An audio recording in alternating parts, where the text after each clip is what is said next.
Cyber ফোর্সের 11তম প্রতিষ্ঠা বার্ষিকী উপলক্ষে এই মুহূর্তে আসলে খুব বেশি কথা বলার সময় নাই, ইফতারের সময় হয়ে গেছে। তাই সংক্ষিপ্তভাবে শুধু বলতে চাই, জিয়া সাইবার ফোর্স আজকে এই 11 বছর পার করেছে একদম সহজভাবে নয়। গুম, খুন এবং বিভিন্ন অত্যাচারের মাধ্যমে এই 11টি বছর পার করেছে। আজকে এই বিশাল আয়োজন আলহামদুলিল্লাহ ছাত্রদের জনগণের মাধ্যমে একটা আন্দোলনের মাধ্যমে ফ্যাসিস্ট সরকারের বিরুদ্ধে আন্দোলনের মাধ্যমে আমরা এখানে উপস্থিত হতে পেরেছি।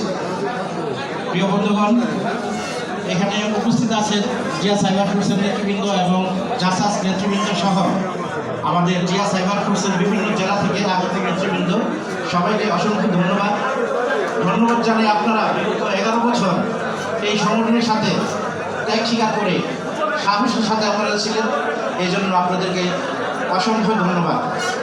এবং আগামীতেও আপনারা জিয়া সাইবার ফোর্সের সাথে কাজ করবেন সততার সহিত। আপনারা ভুলে যাবেন না, বাংলাদেশ জাতীয়তাবাদী দল ক্ষমতায় এসেছে বলেই আমরা সব কিছু পেয়ে গেছি। আমাদের আগামী 5 বছর খুবই কঠিন সময় পার করতে হবে আবারও, কারণ আমাদের পিছনে আওয়ামী লীগ নেই। হয়তো তারা লুকোচুরি করে আবারও গুপ্তভাবে রয়েছে, কিন্তু আমাদের প্রকাশ্যভাবে একটি সংগঠন রয়েছে, গুপ্তভাবে রয়েছে, যারা এখন প্রকাশ্যভাবে আমাদের বিরুদ্ধে লিখছে। তাই তাদের দিকে লক্ষ্য রেখে আমাদের অনলাইনের কাজগুলো সঠিকভাবে পালন করতে হবে। এই বলে আমার বক্তব্য শেষ করছি। খুদা হাফেজ। বাংলাদেশ জিন্দাবাদ।